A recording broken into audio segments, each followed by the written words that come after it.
नमस्कार, मैं हूं ओम द्विवेदी। स्वागत करता हूं आपका स्टडी IQ IAS हिंदी के इस प्लेटफॉर्म पे और स्वागत है आपका मेरे करंट बर्निंग इश्यूज़ में, जिसमें आज मैं आपके साथ जो टॉपिक डिस्कस करने वाला हूं वो है मैनुअल स्कैवेंजिंग से संबंधित, मतलब हाथ से जो मैला ढोने की जो कुप्रथा है उससे संबंधित कि भारत में इसकी क्या स्थिति है।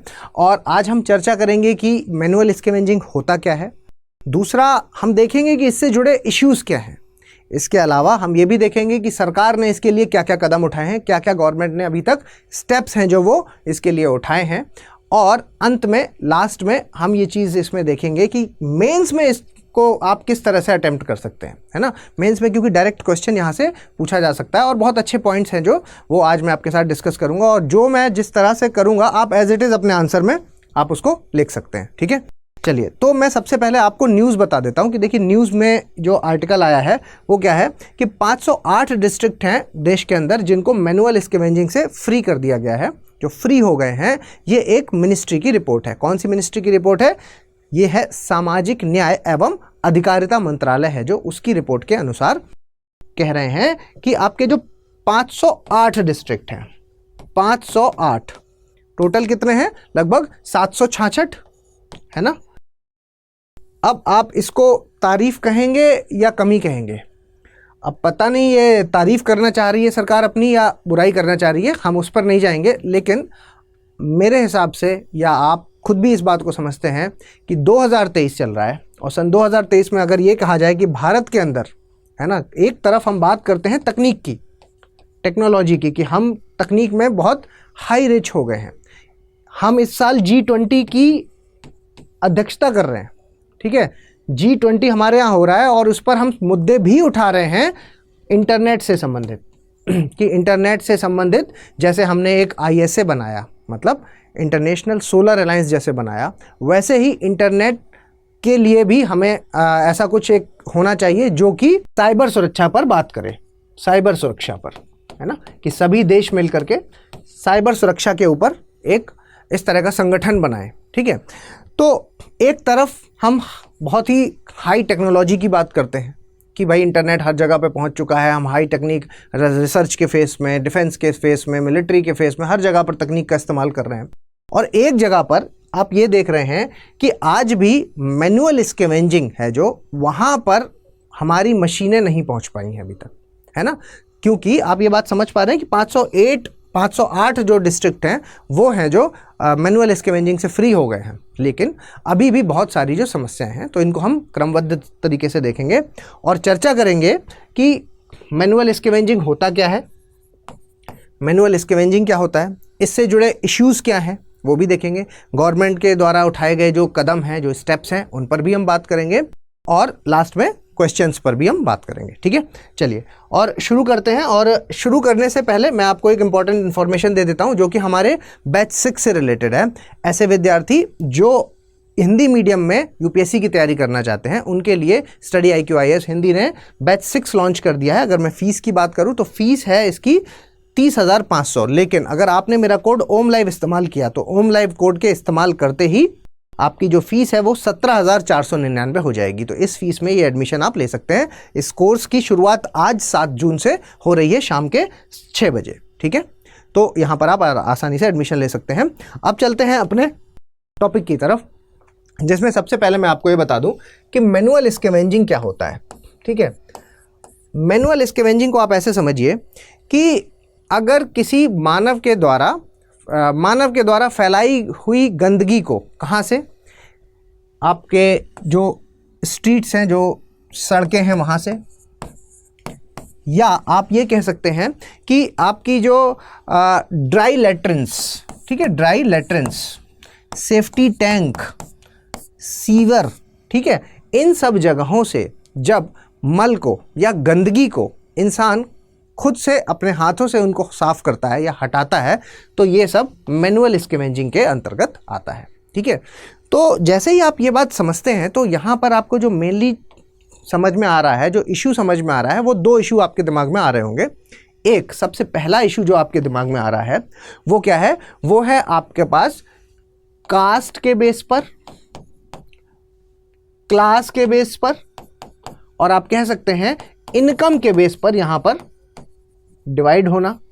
और दूसरा जो इशू आ रहा है आपके दिमाग में वो है हेल्थ, यानी कि स्वास्थ्य।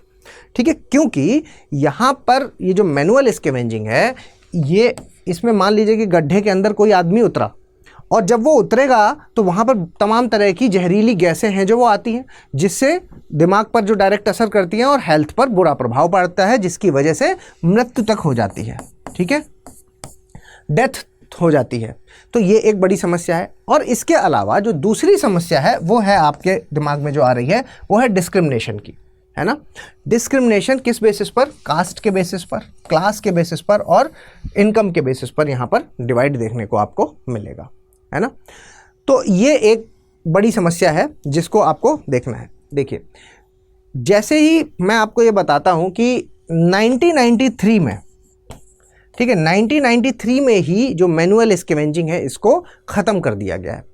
और 1993 में जब इसको बैन कर दिया गया था कि मैनुअल स्कैवेंजिंग अब नहीं होनी चाहिए, तो आपके दिमाग में सवाल उठता है कि ऐसा क्यों? ठीक है, अब जैसे ही मैं क्यों के बारे में बात करता हूं, तो ऐसा इसलिए कि ज़्यादातर जो लोग इस काम से जुड़े हैं वो दलित वर्ग से, ठीक है, दलित वर्ग से, और दलित वर्ग से जुड़े हुए लोग हैं, यानी कि आप ये कह सकते हैं कि ये सबसे ज़्यादा डिसएडवांटेज्ड सेक्शन है। ठीक है, सबसे ज़्यादा डिसएडवांटेज्ड सेक्शन है, एक ऐसी कम्युनिटी है जो डिसएडवांटेज्ड है। तो कहने का मतलब इनके पास विकल्प की कमी है, दूसरा काम नहीं है। ठीक है, और दूसरा काम ना होने की वजह से इनके पास पैसे के अभाव है।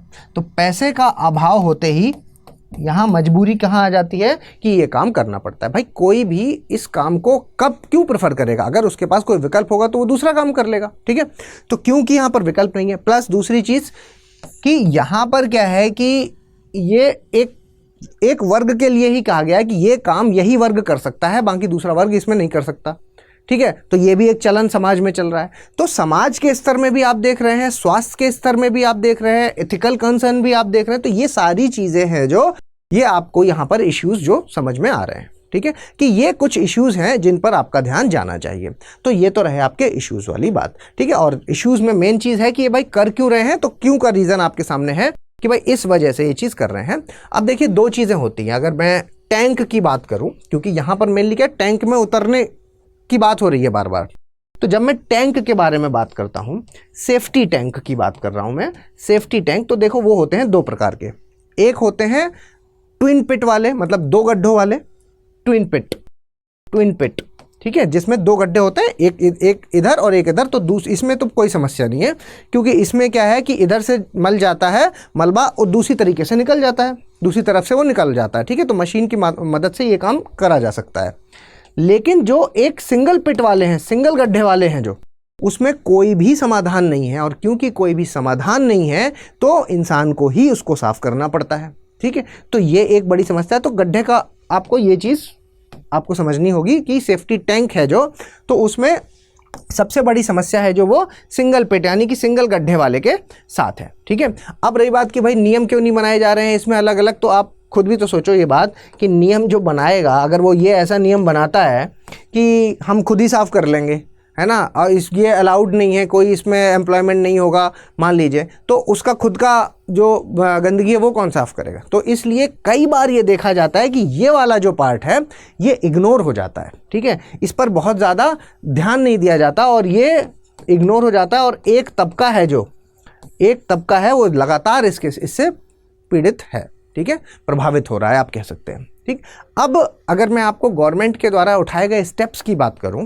कि कौन कौन से स्टेप्स हैं जो वो सरकार ने उठाए हैं इसको लेकर के, तो देखिए गवर्नमेंट ने ये कुछ स्टेप्स हैं, कदम हैं जो उठाए हैं। अगर 1993 में, जैसा मैंने आपको बताया, तो 1993 में आपका मैनुअल स्कैवेंजर्स का रोजगार और सूखे शौचालय निर्माण निषेध अधिनियम 1993, यहीं से बैन की बात हो गई थी कि भाई ये तो बैन है, आप मैनुअल स्कैवेंजिंग नहीं करवा सकते। लेकिन फिर भी आपके दिमाग में क्या सवाल आ रहा है कि तो फिर जब बैन है तो फिर क्यों? तो क्यों का कारण अभी हमने डिस्कस किया। क्यों का कारण वही है कि ये एक वर्ग कर रहा है जो कि मोस्ट डिसएडवांटेज्ड वर्ग है, और उसके पास विकल्प की कमी है, जिसकी वजह से ये चीज़ क्या है पूरी तरीके से ख़त्म नहीं हो पाई। ठीक, चलिए आगे बढ़ते हैं। तो 2013 वाला एक्ट ये इंपॉर्टेंट एक्ट है और यहाँ पर ये क्या है, कहता है कि मैनुअल स्कैवेंजर्स के रूप में रोजगार का निषेध और उसका पुनर्वास अधिनियम, रोजगार का निषेध और उसका पुनर्वास अधिनियम, मतलब इस वाले में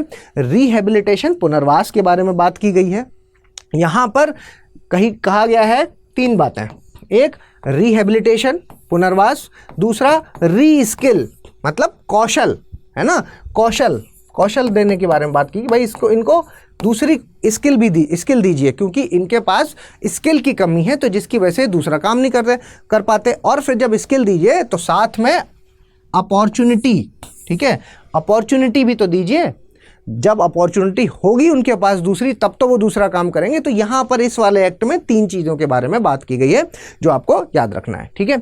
इसके अलावा दूसरा देखिए, नेशनल सफाई कर्मचारी फाइनेंस एंड डेवलपमेंट कॉरपोरेशन, इसने क्या किया है, इसने कई सारे स्टेप्स उठाए हैं, ठीक है। इसने क्या है कि कई सारे प्रोग्राम्स हैं जो वो उठाए हैं ताकि मैनुअल क्लीनिंग है, जो किनकी, जो आपकी सेफ्टी टैंक है, सेफ्टी टैंक की, जो उसमें मैनुअल क्लीनिंग होती है, आदमी खुद जाके जहां पे सफाई कर रहा है, वो खत्म किया जा सके, उस पर कई सारे प्रोग्राम किए हैं।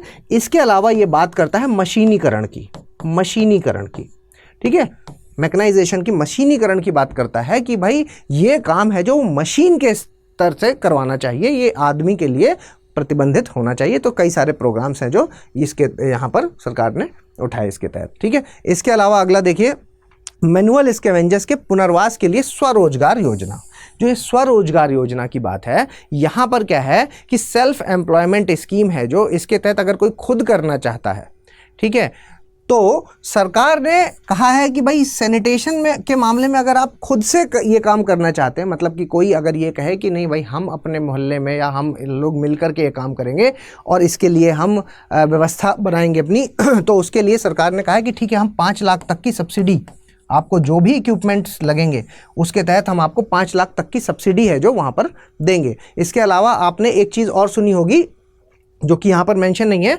आपने सुना होगा स्वच्छता उद्यमी योजना के बारे में, स्वच्छता उद्यमी योजना, ठीक है। स्वच्छता उद्यमी योजना है जो इसके तहत भी ये है कि अगर कोई इस काम से संबंधित, ठीक है, मैनुअल स्कैवेंजिंग से संबंधित मशीनीकरण, या आप मान लीजिए कि अपना खुद का काम कोई शुरू करता है तो वहाँ पर लोन की ज़रूरत होगी। भाई इक्विपमेंट्स आप जब खरीदोगे तो वहाँ पर आपको क्या पैसे की ज़रूरत होगी इस पर, अगर आप काम शुरू करते हो तो उसके लिए सरकार कहती है कि हम 50 लाख तक का लोन दे देंगे, ठीक है। स्वच्छता उद्यमी योजना के तहत आपको 50 लाख तक का लोन है जो उसके बारे में भी व्यवस्था की गई है, ठीक है। अब एक इसको पॉजिटिव कहें या नेगेटिव कहें, लेकिन सुनिए इस बात को भी कि स्वच्छ भारत अभियान जो है आपका 2014 वाला, ठीक है, इसमें क्या है, इसके तहत ये था कि सभी घरों में शौचालय होने चाहिए, ठीक है, ताकि बाहर ना जाएं और खुले में शौच को समाप्त करा जा सके, ठीक। तो बहुत बढ़िया बात है। और आज सरकार इसको पॉजिटिव ही, और ये इवन पॉजिटिव है भी, ठीक है, इसको पॉजिटिवली देखा भी जाना चाहिए कि हम ये कह सकते हैं कि आज की डेट में इसके तहत लगभग 95%, ठीक है, लगभग 95% हाउस होल्ड ऐसे हैं जिनके घर में अपना टॉयलेट है, ठीक, बहुत बढ़िया बात है, ठीक है। लेकिन जहाँ समस्या आती है, जो मैंने अभी आपको बताया था, ट्विन पिट और सिंगल पिट वाले, तो यहाँ पर क्या है कि इन 95% में से भी अगर आप देखेंगे और डीप में अगर आप जाएंगे तो पाएंगे कि सिर्फ 13% ऐसे हैं, ऐसे टॉयलेट हैं जहाँ पर ट्विन पिट हैं, मतलब 2 गड्ढे हैं जहाँ पर ऑटोमेटिक साफ हो जाएगा। बाकी सब कैसे हैं, या तो सिंगल पिट वाले हैं या तो सोखते वाले टॉयलेट्स हैं, ठीक है। तो इन सब के साथ समस्या क्या है, सिंगल पिट और सोखते वाले के साथ समस्या क्या है, समस्या यही है कि एक समय के बाद वो भर जाते हैं और जब वो भर जाएंगे तो इंसान ही उसकी सफाई करेगा, ठीक है, इंसान मैनुअल स्कैवेंजिंग ही हो सकती है, ठीक है। तो ये अपने आप में जो जहाँ एक तरफ कि 95% हमने टॉयलेट्स बना करके दे दिए हैं, वहाँ दूसरी तरफ की मैनुअल स्कैवेंजिंग के लिए कुछ चीज़ें तैयार भी तो कर दी हैं साथ में, तो ये भी एक समस्या है, ठीक है। तो ये जहाँ ये पॉजिटिव है वहीं साथ साथ ये नेगेटिव भी इसका एक चल रहा है। तो जहाँ पर ट्विन पिट के बारे में बढ़ावा देना चाहिए, है ना, क्योंकि ट्विन पिट ही एक इसका एक सॉल्यूशन है जो कि मशीनीकरण के माध्यम से इस चीज़ को, जो मलबा है उसको साफ़ किया जा सकता है, ठीक है। चलो आगे बढ़ते हैं और मैं आपको बताता हूँ कि अगर क्वेश्चन आता है तो आपको ये किस तरह से अब इसको डील करना है। तो लगभग सारी चीज़ें हमने डिस्कस कर ली है। तो देखिए, अगर इनकेस क्वेश्चन आया तो सबसे पहले आप क्या करेंगे, सबसे पहले आप मैनुअल स्कैवेंजिंग को बता देंगे, ठीक है, अभी हमने डिस्कस किया मैनुअल स्कैवेंजिंग के बारे में। उसके बाद आप इश्यूज़ को बता देंगे, ठीक है, इश्यूज़ को बता देंगे कि क्या क्या इसके साथ सामाजिक स्तर पर जुड़े हुए इश्यूज़ हैं, ठीक है, सामाजिक स्तर पर, इसके साथ स्वास्थ्य के स्तर पर क्या क्या जुड़े हुए हैं, आपके एथिकल कंसर्न्स क्या क्या हैं, ठीक है। तो ये सारी चीज़ें आप इसमें बता सकते हैं। इसके अलावा फिर आपको गवर्नमेंट के जो स्टेप्स हैं, ठीक है, सरकार के द्वारा उठाए गए जो स्टेप्स हैं वो आपको लिखने हैं, ठीक है, वो सारे लिख लेंगे। और फिर लास्ट में आपको क्या लिखना होगा, वे फॉरवर्ड। वे फॉरवर्ड का मतलब है आगे की राह। आगे की राह में आप क्या लिख सकते हैं उस पर हम थोड़ी चर्चा कर लेते हैं। देखिए, वे फॉरवर्ड में आप कुछ चीज़ें इसमें डाल सकते हैं, जैसे कि आप ये चीज़ लिख सकते हैं कि भाई यहाँ पर क्या है कि पनिशमेंट यानी कि सज़ा का प्रावधान होना चाहिए, है ना, सज़ा का प्रावधान होना चाहिए। सज़ा का प्रावधान से कहने का मतलब है कि अगर कोई किसी के साथ ज़बरदस्ती ये चीज़ करवाता है, ठीक है, तो वहाँ पर स्ट्रिक्ट सज़ा का प्रावधान होना चाहिए। इसके अलावा एक जागरूकता, ठीक है, जागरूकता वाली बात यानी कि अवेयरनेस वाली बात। क्या होता है कि कई बार ये दोनों ही लोग, जो करने वाला और करवाने वाला, इनको दोनों को ही अवेयरनेस नहीं है, इन दोनों को ही जागरूक नहीं है। तो इसलिए जागरूकता अभियान सरकार को चलवाने होंगे जिसके तहत ये चीज़ पता चले कि ये गैरकानूनी है, ठीक। तो इसको जागरूकता के हिसाब से भी आप लिख सकते हैं। इसके अलावा आप ये चीज़ क्या लिख सकते हैं यहाँ पर, भाई ऑल्टरनेट, रोजगार का ऑल्टरनेट तो दो, रोजगार का विकल्प, ठीक है, विकल्प, रोजगार का विकल्प दीजिए, ठीक है। तो ये चीज़ भी आप इसको वे फॉरवर्ड में लिख सकते हैं कि रोजगार का एक विकल्प देना होगा। और इसके अलावा आप ये चीज़ लिख सकते हैं कि जो गड्ढे बनाए जा रहे हैं उसका उचित निर्माण होना चाहिए, उचित निर्माण, ठीक है। और एक जो मेन पॉइंट एक और लिख सकते हैं कि देखिए, इस काम में जो लोग जुड़े हुए हैं, इस काम में जो लोग जुड़े हुए हैं उसमें आप अगर देखेंगे तो सफाई से संबंधित कामों में आपको 98% कौन मिलेंगी, महिलाएं मिलेंगी, ठीक है, महिलाएं। तो महिलाओं की अगर सामाजिक स्थिति को ठीक कर दिया जाएगा तो भी ये चीज़ ठीक हो सकती है। तो ये सब चीज़ें आपको महिलाओं की सामाजिक स्थिति को ठीक करने पर बढ़ावा देना होगा। तो ये आप वे फॉरवर्ड में या आगे की राह में लिख सकते हैं। और निष्कर्ष में आप एक पॉइंट ये भी लिख सकते हैं कि क्योंकि ये आपका आर्टिकल नंबर 15 हो गया, आपका आर्टिकल नंबर 17 हो गया, आपका आर्टिकल नंबर 21 हो गया, 38 हो गया, ठीक है, इसके अलावा आपका 42 हो गया, तो इन सब का उल्लंघन कर रहा है, ठीक है। तो भी ये निष्कर्ष में आप ये चीज़ डाल सकते हैं कि ये इन सब का उल्लंघन कर रहा है, ठीक है। तो मेरे ख्याल से आपको सारी पिक्चर है जो वो क्लियर हो गई है इस आर्टिकल या आप के क्वेश्चन से संबंधित कि अगर पूछा जाएगा तो आपको किस तरह से अप्रोच करना है, ठीक है। तो अगर ये इन्फॉर्मेशन आपको पसंद आई हो तो प्लीज़ लाइक, शेयर और सब्सक्राइब कर दीजिए। और अगर आप मुझे कुछ सजेशन देना चाहते हैं तो प्लीज़ कमेंट बॉक्स में बता सकते हैं। इसके अलावा करंट अफेयर्स के लिए अगर मेरे साथ जुड़ना चाहते हैं तो ओम द्विवेदी स्टडी IQ मेरा टेलीग्राम चैनल है जिस पर आप मेरे साथ जुड़ सकते हैं। जल्दी मिलेंगे अपने अगले लेक्चर में, तब तक के लिए धन्यवाद।